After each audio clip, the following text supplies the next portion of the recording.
Hello, everyone. This is Councilmember Angela Lawson, the chair of the Pfizer committee. Our Pfizer meetings are scheduled usually from 1 until 3 o'clock. We will be standing in recess until 2 o'clock to reconvene our meeting. And I hope everyone that needs to be here will be here at 2 o'clock. I do apologize for the inconvenience for anyone in the public and also any city staff members, but we will need to reconvene at 2 o'clock. So thank you, everyone, and I'll see everyone at 2.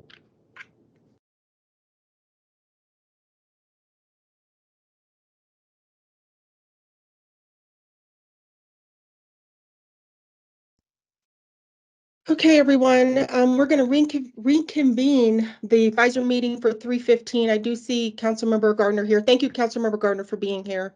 And I don't know if I see Councilmember Jurinsky, but I'm going to go ahead and start the meeting, and then she can get on when she's able. Councilmember Gardner, we have no consent items. Do you approve the minutes? Yep, they look good to me. Okay. All right, we'll go ahead and move those forward. I approve them as well. I'm just going to make sure. Is Councilmember Jurinsky, are you online? Okay. All right, we're going to do a reorder of the agenda items. I'm going to move up the state legislative update, and then, so we're going to start with that first. Peggy? Peggy? Or Tatsi? Or Cami?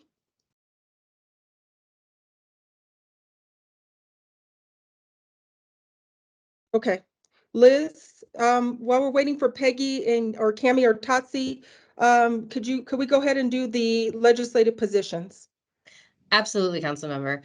So we only have two positions today. The first one is a support for House Bill 24-1176, Behavioral Health Grant for Capital Projects. So this bill would expand the Behavioral Health Continuum Gap Grant Program to award communities that invest in this grant for capital construction projects. Staff is recommending a support position as this could potentially be utilized for the providers looking to be in our navigation center, and it is part of our state priorities to support grants and funding that could potentially be used for the navigation center. So for that reason, staff is recommending support. Okay, Councilmember Gardner, do you have any questions, and do you support the staff position? I'm okay with the staff position, yes. Okay, Councilmember Jurinsky, are you online? Okay, I support the position as well. Great. So the next bill is an opposed for House Bill 24-1028, overdose prevention centers. There was a similar bill to this last year as well. So this bill would allow a municipality to authorize an overdose prevention center in the municipality's boundaries. The position here is an opposed position, as it has been requested by council members for the city to take an official opposed position on this legislation once again. Councilmember Gardner, do you have any questions, and do you support the position of the city staff of oppose? Yeah, I'm okay with the city's position. I have no further bills. Okay, and I am as well. Great. Thank you very much. Is Peggy back online, or Tatsi, whoever wants to give the legislative update? Otherwise, I'll move on to the federal legislative update. Yep, I'm here. Okay, hi, Peggy. Hi, how are you guys? Fine, how are you? Good, thank you. Just want to give a quick update on a few of the bills that we're watching. We have got about 55 days left this session. We had a snow day yesterday. Over 550 bills introduced, likely to see another 100. Some of the big bills that we're watching, just want to give an update on construction defects, the right to remedy bill. As you recall, this bill has a right to remedy, informed consent, negligence per se. The bill was heard in committee last week and then laid over. They're going to close the budget on Tuesday, so the bill will likely be back up in committee on Thursday. There's some amendments that the committee chair, Senator Exum, has asked for that the proponents are willing to do. For instance, one of them is to change the 2/3, 66% requirement vote to a 60% requirement vote for HOAs to engage in a lawsuit. An exemption to clarify, which I think was clear in the bill, but an exemption to clarify that cities and counties aren't claimants under the bill. and that it's a choice for a right to remedy. Also, to define a little better that imminent and unreasonable language in the bill. So we expect that bill to get out of committee next week, and then it will continue to move through the process in the Senate. Also want to give a brief update on a couple of the affordable housing bills that we're watching. 1313, the transit-oriented communities. We actually had a call yesterday with Senator Buckner on the bill expressing concerns from the city. She seemed very receptive to those, and it's going to help us work with the bill sponsors to try to make some changes to the bill that would address some of the concerns that the city has come up with. As you recall, there's a housing opportunity goals that communities must meet under the bill in order to be able to access the affordable housing tax credits and transit-oriented communities infrastructure fund. But the real hammer that is of concern is that the state can withhold HUTF funding and also cause problems, allow the Department of Local Affairs to seek an injunction against any non-compliant jurisdiction. So we'll keep working with bill sponsors and our delegation on that legislation. And then Peggy, I think Mayor yeah. Kaufman has a question. So Mayor Oh, Kaufman? I Sorry, apologize. he has his hand up. Mayor, did you have a question? She's on mute, I think. No. Okay. On the right to remedy, what did you mean by that, the amendment? So there are several amendments that Senator Exum has asked for. One is to further define imminent and unreasonable. As you recall, some of the legislators that were in the committee hearing had concerns about how broad that language is. So there is an amendment that's drafted, and I can send it to Liz to share with everybody on what that imminent and unreasonable language looks like in the context of a threat to life safety issues. Then they're also going to look at reducing the vote requirement for Okay. HOAs to. It's the option in the right to remedy itself that you mentioned, words to that effect. Oh, yes, I'm sorry. They wanted to clarify, Senator Exum wanted to ensure that the language of the bill says that it is a choice for homeowners. They're not required to allow the builder or developer to come back in and remedy. It is a choice option for them if they want to. Okay. That's Yep. that's a significant change to Yeah. the bill, isn't it? You know, going before it's required to allow remediation first to be able to go before you can go to court. This would enable, if they chose to do so, to go straight to court, which is the status quo, right? Yes, correct. Okay. Wow. Okay. All right, thanks, Peggy, on that Sure. one. Go ahead and continue. So, I was just gonna do an update. I know we've been very interested in the RTD reform legislation that's going to be coming. It'll likely be introduced, if not today, potentially next week. There is a bit of a difference of opinion, I think, between some of the legislative sponsors and RTD on what this should look like. Representative Lindstedt is going to introduce the bill in the House, and it will change the makeup of the board so that there's 4 appointments for the governor, from the governor, 2 from DRCOG, and 1 region-wide election. The RTD board in particular is obviously concerned with that. I think there will probably have to be changes to that structure before the bill is passed, but they are going to introduce it with that board structure. Some other elements of the bill, and I have not seen a draft yet, so we'll send the bill once it's introduced. But the legislators haven't shared a draft yet. The other elements are to improve decision-making and regional local planning and collaboration, budget reporting and transparency requirements, support trading for transit operators, and compensation for board members. I think another concern that RTD has brought up is that it won't benefit efforts to debruce in the future. And so there's concerns around that as well. But I'm sure we'll have a bigger conversation once that bill is introduced. And then finally, just parking minimums 1304. This is the bill that prohibits local governments from enforcing minimum parking requirements. And it requires a report from local governments to the Department of Local Affairs detailing compliance with the bill. The bill requires CDOT to then contract for a study on parking space usage in MPOs and will report it to the legislative committees upon completion.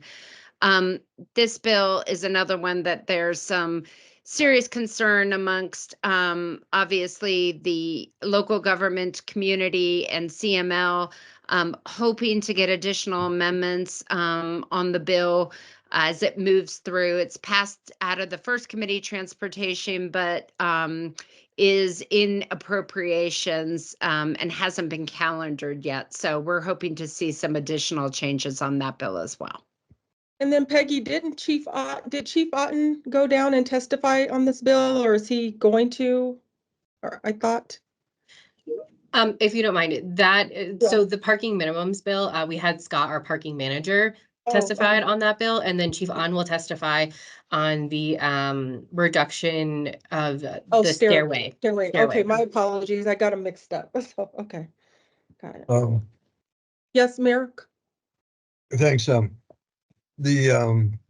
Peggy, we passed a resolution that on this enforcement of registration, vehicle registrations. And I know I met with Governor's chief of staff and some of his folks with Councilmember Stephanie Hancock. And now we're looking for a bill sponsor on that. Do you know where we are on that? We got slowed down a little bit by the snow day. Our outreach in the Senate was not successful. I know that we have talked with some folks in the House, but we're circling back up with our delegation in the House. I'm going to talk with Manzi Lindsay this afternoon to see if there's an opportunity for her to look at the bill. It's just real tough right now to get late bills. And so that's kind of our struggle. Okay. If you need Pete Schulte to come down, let me know. I sure will. Any of the legislators. You bet. Okay. Sure will. Cammie and Totsi, Peggy, I'm sorry, I didn't mean to interrupt. Is that the end of your report? Yeah, that was just wanted to give you kind of a update on a couple of the big issues we're watching. And George, I see you have your hand up. Thank you, Councilmember Lawson. And get there we go. I just want to let the mayor know that Pete Schulte is not available and probably won't be available for about a month. Wow. So I just so you're aware of that. I mean, we're happy to help you. No, if anybody from the city attorney's office on that particular issue, since it was approved in resolution form, can advance it, I'd appreciate that. But that, Peggy, if George then would be available if you had any meetings in which you needed to talk to a legislator about that resolution moving to bill status, late bill status. I'd be happy to help. Thank you, George. No Thank problem. you, George. Okay, Peggy, Totsi and Cammie, do you have any updates that you would like to provide to the committee? I do, now that my computer's working. Thank you, Councilmember Lawson. Just wanted to let you know that the human trafficking bill, Senate Bill 35, did pass out of the House committee this week, and it will be heard soon on the floor, I'm assuming. Okay, thank you for that update as well. Cammie, did you have any updates as well? Hi, just a quick update on the vulnerable road user protection bill. It is still stuck in Senate Finance. The bill sponsors are continuing to try and find a path forward on it. We check in regularly with Senator Winter and will certainly update Liz as we find out more information. Thank you. Well, thank you all for what you're doing. I know a lot of bills are still coming pretty fast, especially now that we're entering into the late bill status or the latter part of the legislative session. Councilmember Gardner, do you have any questions on the summaries or any updates that you would like? I don't, thank you. Okay. Thank you so much. I don't as well. I know a bunch more bills are coming up pretty fast, so we'll be talking to you guys soon. Thank you for coming, reconvening with us at 2 o'clock. So I appreciate you all. Okay, Liz, we're going to go back to our federal legislative update. Lori could not be here, so Liz is going to be giving that's update for us. Yes, thank you so much, Councilmember Lawson. I just wanted to provide a quick update for everyone, specifically on our congressional directed spending projects. As you know, fiscal year 24 projects have been signed into law, which is very exciting for us. The city did receive funding for 4 different projects. So we should be hearing from agencies for next steps in funding allocations in the next few months on that. So we will, of course, keep council updated on when we see those fundings and when we receive the fundings for that as well. In addition to an update on the current fiscal year 25 CDS projects, we are working on completing our applications for those in the Senate, and we are in the process of soliciting letters of support. So we're confident we're going to make the Senate deadline by March 29th. Just for everyone to note, the House has not released their application processes yet, so still kind of waiting on that, but staff is very confident that we will be successful in applying for all 5 of our projects. Okay. Well, I'm just glad they're kind of moving forward. So thank you so much for Liz on that. Councilmember Gardner, do you have any questions for Liz on the congressionally spending that we have? I don't, thank you. Okay. All right, Mayor? Yes. Real quick, Liz, we already have our list, right? The council has already approved the list. Has that gone, what is Congressman Crowe signed off on in that list, So we have been chatting with their staff. They would like us to put in applications for all 5 of the projects, and they will work out between the House and the Senate on their staff end who is going to take what project. But the House has not released their appropriations guidance just yet. We are expecting it any day or this week or next week. But as they haven't released the guidance, Congressman Crowe has not opened up his application processes at this time, but the staff there is aware of the projects that we're going to be submitting. Okay. Yeah, okay. You can always prioritize his projects for us. Okay. All right, thanks. Thank you. Thank you so much, Liz, for that, for the federal legislative update. Now we're going to go to water. So Kathy? Good afternoon. I've got one bill for FSIR to consider today. It is House Bill 1362, incentivize measures to incentivize gray water. On this one, we are asking for an opposed position. And as you know, we've got our Prairie Waters project that is a citywide potable reuse system. And so it wouldn't make sense to allow gray water systems, individual gray water systems within our larger reuse system. And so this bill would create the existing statewide program that is currently opt-in to opt-out, and then also create a tax incentive as well.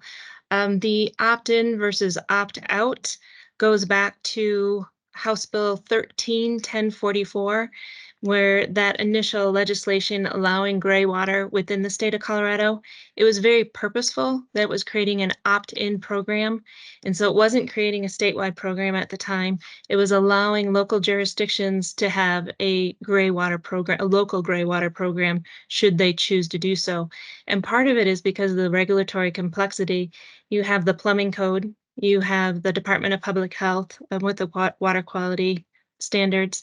You have Division of Water Resources with water rights. And it works very well as an opt-in. At the time, we had already had Prairie Waters, so we knew that we did not want to opt in back in 2013. And if this legislation should pass, we would be asking to opt out. But there's problems even if we opt out, just with the continuing public relations that'll be necessary to keep the public educated that we have opted out, that we do not allow these gray water systems within our potable system. And there are concerns across the state by water providers. Let's see, Colorado Water Utility Council has taken an opposed position. Colorado Springs Utilities has taken an opposed position. Other opposers are Centennial Water, City of Westminster, Ute Water, and Grand Junction, and that's just part of the list. The proponents really, the primary proponent is a private business that manufactures and installs these systems. And so we are just asking for an oppose. Is there any questions that I can answer? Councilmember Gardner, do you have any questions on this bill? No, I don't have any questions. I know this, I listened in on the CML Policy Committee meeting this morning, and I know this was discussed at length, so I got quite a bit of context this morning. And I know you were on that too, Councilmember Lawson, so. Yeah, there, Kathy, there are some, I guess, some amendments that people want to propose. I did a straight oppose on the voting because that was the recommendation by water. But there is a lot of, there was a lot of support to either oppose to amend, I think the vote, and then to support and amend. So it looks like there's some amendments that they want to propose as well. So I hope that you guys look at those too. I've heard of 2 amendments. I don't think it'll satisfy, it doesn't satisfy the opt-in versus opt-out. Right. The 2 that I've heard about is that the gray water would only be allowed in new construction. That doesn't improve the bill, but doesn't fix the whole thing. And the other one is that if a local jurisdiction wants these gray water systems and knows that one has been installed, that they have to tell the water provider. Helpful, but doesn't completely answer either. I think the bigger issue, and Councilmember Gardner, you can maybe kind of see if I'm in the right context. I think the bigger issue was it's easier to stay in instead of doing the opt-out. That's what the big conversation at CML was. Yes. From a lot of from a lot of the jurisdictions. So that's kind of what the bigger conversation was on this bill. Now, Councilmember Gardner, if I got it wrong, I'm sorry, but I Yeah, think no, that's well know, right. And I so, think the other yeah. piece was, you know, I think Grand Junction, for example, has allowed this, but they've really seen no, I want to say nobody has adopted it. Right. And so the expectation is, you know, maybe with new building in the future, there might be some adoption. But there's been nobody that's adopted it in the city since they've allowed it, at least in Grand Junction. Similar to the conversation around ADUs, right? Where cities that have adopted ADUs see little to no actual building of ADUs, kind of similar adoption rates, I guess. Yeah. Mayor Kaufman? Yeah, is it the Department of Natural Resources that brought this legislation forward, or No, no individual legislator? I believe it came from Greater Water Systems, the individual private business that would benefit the most from this legislation. So it seems to be stemming from there. But I'm trying to see if there's any substantive difference between opt-in and opt-out. Both is discretionary, right? I think the problem is this messaging that is a public relations issue. For us, if we choose to opt out, we'll still have that public relations issue, but also statewide, just sometimes there's overlapping jurisdictions. So if one jurisdiction wants to opt out, I see. Okay. So there's issues there. There's concerns with water rights and augmentation plans. There's concerns because Colorado Department of Public Health, they won't be doing any inspections.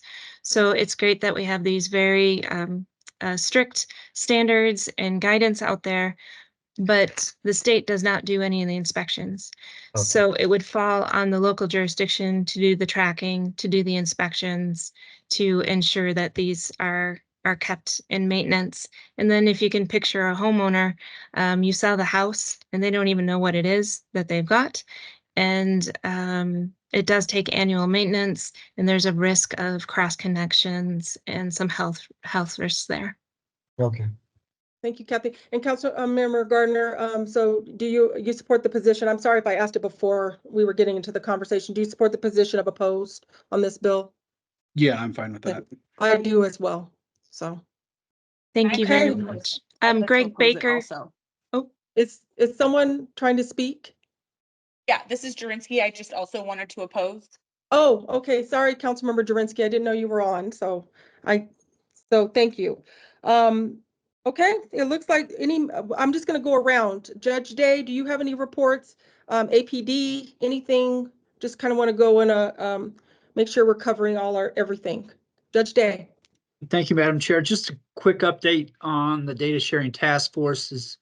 The report was given to the House. Actually, it was combined judiciary.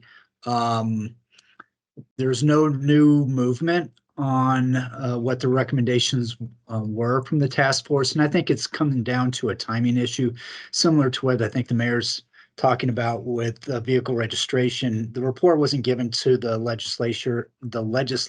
the General Assembly, until January. And so nothing was picked up by either house or a bill to adopt the recommendations. So more than likely, it will be next year before a bill is introduced to adopt the task force recommendations and going forward with the data sharing. So just wanted to give you an update on that.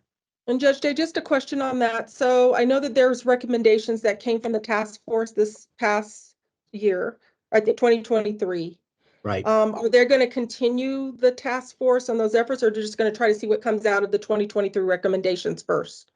Exactly. The task force has ended their work. It was statutorily limited. Okay. We were only allowed 6 sessions in the report requirement to the General Assembly by January. So we don't have any other legislative authority. That's why we're waiting for the next bill. Okay. Well, I hope we can start early on some of those things, especially ones that are good for the city and, what we're trying to do. So even though it's coming up next year, starting early on trying to get some type of sponsors and like that is kind of important. So, okay, Well, thank you for that. Go ahead, Judge Day. I'm sorry. Absolutely. We just need coordination from both Okay. state judicial and from Right. several of the municipalities. So unfortunately, with the displacement of the IT department for state judicial, with the damage to the towers at the Ralph Carr, they're still dealing with that. So there's a Okay. bunch of things that went into this that's going to cause a delay. So we're looking to next session, to next year. Okay, thank you, Judge Day. You Is bet, there any absolutely. other reports from any other departments? Chief Morris, I see you online. Do you have anything as well? Hey, good afternoon. I do not have anything. Okay, all right. Is there any miscellaneous matters for consideration from any members? Councilmember Jurinsky, Councilmember Gardner. Nothing for me. Okay. Okay, Mayor, did you have something No. that you wanted to? Okay. No. Our next meeting is March 29th. It will be virtual. Thank you, everybody, for coming in at 2 o'clock instead of 1 o'clock today. And have a great weekend. Thank Bye, you. everybody. Thank you, Councilmember. Thanks. Bye. Hello, everyone. This is Councilmember Angela Lawson, the chair of the Pfizer committee. Our Pfizer meetings are scheduled usually from 1 until 3 o'clock. We will be standing in recess until 2 o'clock to reconvene our meeting. And I hope everyone that needs to be here will be here at 2 o'clock. I do apologize for the inconvenience for anyone in the public and also any city staff members, but we will need to reconvene at 2 o'clock. So thank you, everyone, and I'll see everyone at 2.